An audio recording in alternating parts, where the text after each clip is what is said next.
Hello बच्चों, आज मैं आप लोगों को क्लास 10th के मैथ का बहुत ही इम्पॉर्टेंट क्वेश्चन बताने जा रहा हूं। यह क्वेश्चन आपकी परीक्षा की दृष्टि से बहुत ही महत्वपूर्ण है। यह क्वेश्चन है थेल्स का प्रमेय। परीक्षा में पूछता है कि थेल्स का प्रमेय लिखकर उसे सत्यापित करें या प्रमाणित करें, अथवा वो कहता है कि सिद्ध करें कि किसी त्रिभुज में एक भुजा के समांतर खींची गई रेखा अन्य दो भुजाओं को एक ही अनुपात में विभाजित करता है। यह है थेल्स का प्रमेय। तो थेल्स का प्रमेय हम बोर्ड पर यहाँ पर लिख दिए हैं कि थेल्स का प्रमेय किसी त्रिभुज में एक भुजा के समांतर खींची गई रेखा अन्य दोनों भुजाओं को एक ही अनुपात में अर्थात समान अनुपात में विभाजित करता है। ठीक है, तो इस क्वेश्चन को कैसे सत्यापित करना है उसको आप ध्यान से देखिए। क्वेश्चन में लिखा है किसी त्रिभुज में, किसी त्रिभुज की बात कर रहा है, तो हम एक त्रिभुज पाएंगे। यहाँ पर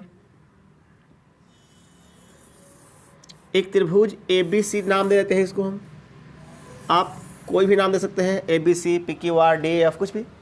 तो हम यहाँ लिख रहे हैं ABC।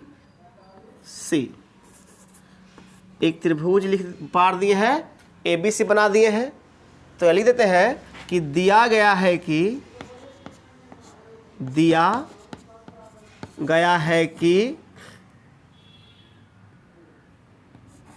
ABC एक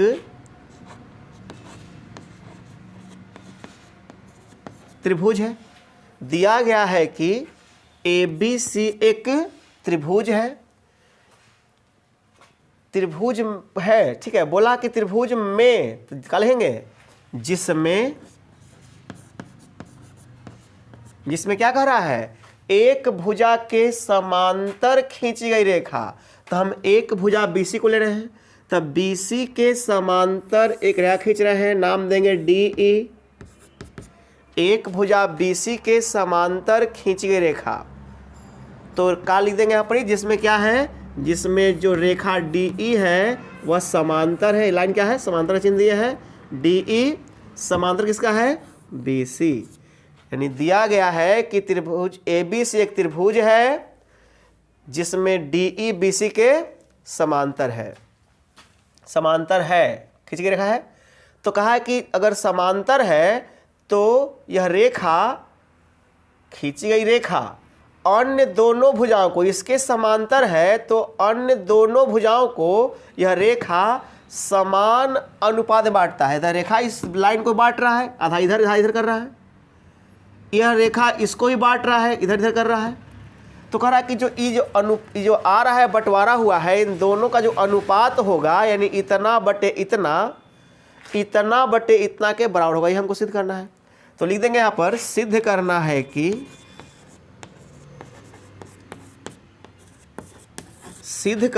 कि AD बटा में DB, AD बटा में DB, AE बटा में EC, AE बटा में EC, यही हमको सिद्ध करना है।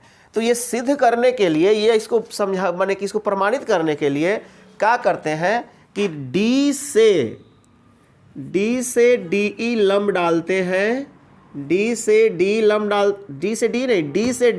नाम बदल दो। ई तो यहाँ पर है ना, गलत बोला गया था। D से DM AC पर लंब डाल रहे हैं, और E से EN, E से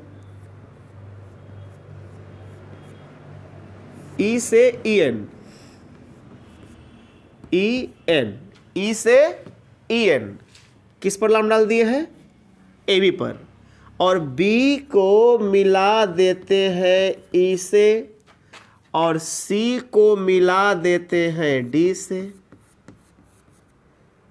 ये हो गया बनावट, यानी रचना। तो यह लिखते हैं, यानी जो सिद्ध करना है इसके लिए रचना किया गया, बनावट किया गया है अपने सुविधा के लिए।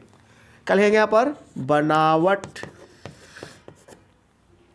क्या की बनावट किया है कि D से DM लंब AC, तथा ई से EN, ई से EN लंब, EN किस पर लंब है? AB, AB, ठीक है। और खींचा, खींचा लिखते पहले, AB खींचा और B से E को, B से E को तथा C से D को मिलाया। ये हुआ आपका दिया गया है, ये सिद्ध करना है। आई बनावट यानी रचना किए हैं। तो देखो, जिस पर लंब डाले हैं, ये लंब डाले हैं उसको ऊंचाई कहेंगे, और जिस पर लंब डलाया है वो आधार होगा। जिस पर लंब डलाया है वो आधार होगा, और जो लंब डाले ऊंचाई काम करेगा। जिस पर लंब डलाया है वो आधार होगा, और जो लंब है उसको ऊंचाई कहेंगे। तो अब कैसे करना है प्रमाणित, यहाँ से स्टार्ट होगा। ठीक है, तो क्या करते हैं इसके लिए?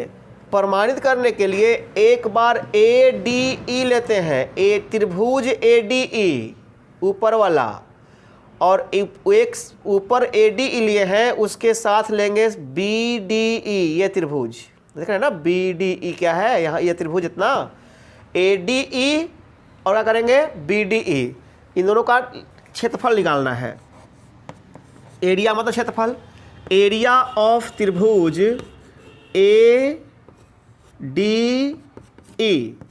बटा में एरिया ऑफ त्रिभुज BDE, तो एरिया में क्षेत्रफल, त्रिभुज का क्षेत्रफल होता है 1/2 आधार गुने ऊंचाई।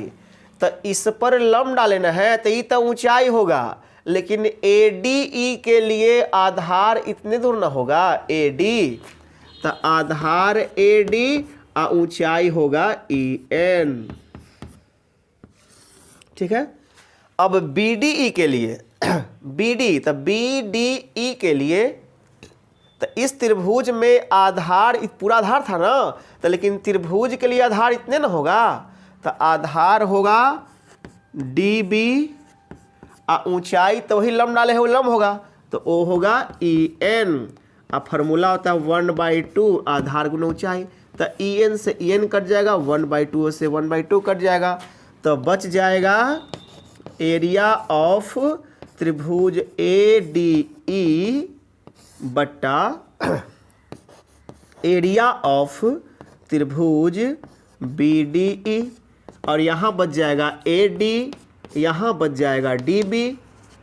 इसको समीकरण 1 कर देंगे। पुनः एरिया ऑफ त्रिभुज ADE, एरिया ऑफ त्रिभुज CDE, ADE और CDE, तो ADE का क्षेत्रफल कितना हो जाएगा, तो 1/2 आधार हो जाएगा। अब इस तरफ से AE, क्योंकि इस पर लंब डाले हैं ना, तो ये आधार आई क्या होगा, ऊंचाई होगा, तो AE क्या हो गया आपका आधार, ऊंचाई होगा यहाँ से DM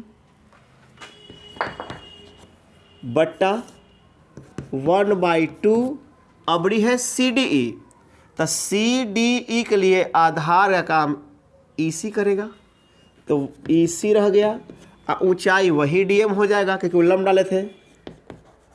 DM से DM कट जाएगा, 1/2 से 1/2 कट जाएगा, तब बच जाएगा आपका एरिया ऑफ त्रिभुज ADE बटा में एरिया ऑफ त्रिभुज CDE। यहाँ बच गया AE और यहाँ बच गया EC। ये हो गया समीकरण नंबर 2। तो समीकरण 1 और समीकरण 2 आप दोनों को देखिए, यहाँ पर दोनों में BDE और CDE यहाँ लिखिएगा, चूँकि त्रिभुज BDE और त्रिभुज CDE दोनों, BDE कर रहे हैं फिर भी DE मिल रहा है, CDE कर रहे हैं फिर भी DE मिल रहा है, यानी BDE DE पर है, CDE DE पर है, यानी लिखेंगे BDE और CDE दोनों एक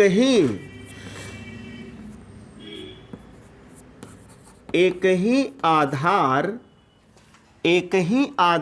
DE पर है तथा दोनों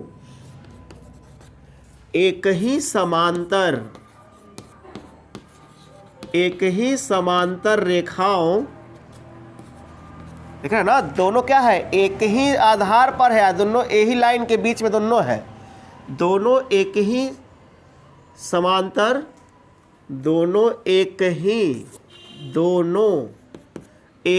समांतर रेखाओं के बीच स्थित है। तो जब दोनों का आधार एक हो और दोनों एक ही समांतर लाइन के बीच में दोनों त्रिभुज EB और EB, इसलिए क्या होगा, दोनों का क्षेत्रफल बराबर होगा। इसलिए एरिया ऑफ त्रिभुज BDE बराबर एरिया ऑफ त्रिभुज CD। इसलिए क्या करेंगे, समीकरण 3 से 2 में क्या लिखा हुआ है, एरिया ऑफ त्रिभुज ADE एरिया ऑफ त्रिभुज CDE बराबर क्या है, AE बटा में EC। तो लेकिन मिलाइए कि ADE तो ठीक है, CDE, तो CDE के बदले में क्या दिया हुआ है, BDE, तो जहां CD है वहां का भर देंगे BDE कर देंगे, BDE कर दिए। इसको नाम दे देंगे 3, समीकरण 1 और 3 से, समीकरण 1 और 3 से। तो 1 और 3 देखिए, ADE या BDE यहाँ भी है, ADE BDE यहाँ भी है। जब दो गो समीकरण का LHS बराबर होता है तो RHS बराबर करना पड़ता है। मतलब दो गो समीकरण का अगर इधर वाला बराबर तो उधर वाला बराबर करना पड़ेगा, ठीक है। तो देखिए, देख रहे हैं ना कि ADE तो ADE, BDE तो BDE, तो जब दो गो समीकरण करने वाला बराबर हो ही गया है तो इधर वाला करना पड़ेगा। क्या लिखना पड़ेगा, AD बटा में DB, AE बटा में EC। अब यही तो हमको लाना था, देखिए ना, हो गया ना, प्रूव्ड हो गया। तो इस तरह से इसको हम प्रमाणित करते हैं।